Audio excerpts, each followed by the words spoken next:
Ayusin mo yung magpagtrabaho mo, ha? Dudong.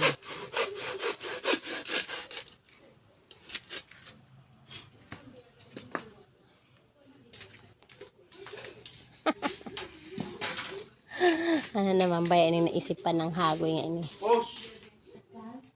Ginabil.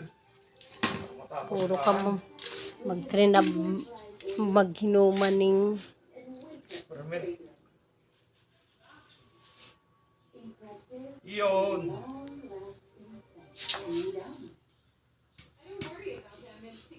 Tuwa lang, nagreklamo ka.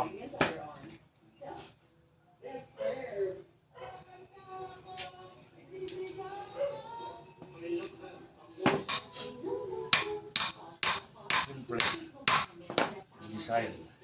Yan ang isipin niya, Papa. Kakausapin ko na lang po yung pagbentahan ng Apex. Dahil sa pasimoy na pag-uling, may karapatan. Kaya nga talagang gusto ko mabawi yung Apex kaya ngayon. Hindi na ibinalik yung perang pinipena namin sa Apex. Hindi demanda ko siya. What's stopping us? Mr. Soler, Apex is a very personal matter for us. This is Magandang dilag.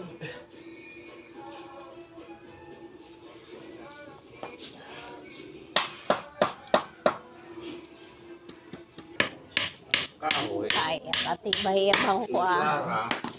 Napuslan. Purya buak.